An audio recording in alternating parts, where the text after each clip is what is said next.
Amerika Serikat tengah dilanda kekacauan di sektor penerbangan nasional. Penutupan sebagian operasi pemerintah atau shutdown yang telah berlangsung hingga hari ke-8 membuat ribuan penerbangan mengalami penundaan di berbagai bandara utama. Lantas, mengapa kondisi ini bisa terjadi? Badan Penerbangan Federal atau FAA melaporkan, hingga Rabu 9 Oktober 2025 hampir 3.000 penerbangan mengalami keterlambatan hingga pukul 17.30 waktu setempat. 2 hari sebelumnya lebih dari 10.000 penundaan terjadi. Bandara-bandara utama seperti Reagan Washington National, Newark Liberty International, dan Orlando International menjadi yang paling terdampak. Beberapa pesawat bahkan harus menunggu di udara sebelum mendarat akibat kepadatan lalu lintas. Menteri Perhubungan Amerika Serikat Sean Duffy menyebut penundaan penerbangan terjadi akibat kekurangan staf yang melonjak tajam. Dari biasanya 5% menjadi 53% dalam beberapa hari saja. Duffy menyerukan para pengendali lalu lintas udara untuk tetap hadir bekerja demi keselamatan publik. Namun kondisi di lapangan kian kritis karena 6 fasilitas pengendali utama mengalami kekurangan staf serius, termasuk di Washington DC, Denver, Newark, dan Orlando.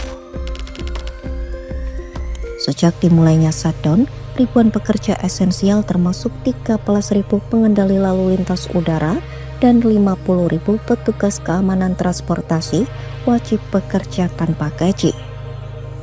Mereka baru akan dibayar setelah Kongres menyetujui pendanaan federal. Di Nashville, operasi pengendali udara bahkan sempat dihentikan 5 jam pada Selasa 7 Oktober malam karena minimnya tenaga kerja. Gubernur Maryland Wes Moore memuji para pekerja yang tetap bertugas tanpa bayaran demi tanggung jawab dan patriotisme.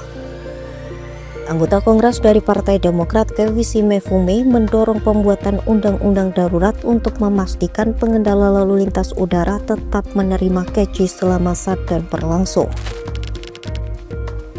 Situasi ini mengingatkan publik pada shutdown tahun 2019 pada masa pertama pemerintahan Presiden Donald Trump yang berlangsung selama 35 hari. Saat itu, absensi massal pekerja penerbangan menyebabkan kekacauan nasional. Asosiasi Pengendali Lalu Lintas Udara Nasional memperingatkan, krisis saat ini menunjukkan rapuhnya sistem penerbangan Amerika setelah bertahun-tahun kekurangan dana dan kelebihan beban kerja. Asosiasi tersebut mengaku masih kekurangan sekitar 3.500 pengendali dari jumlah ideal.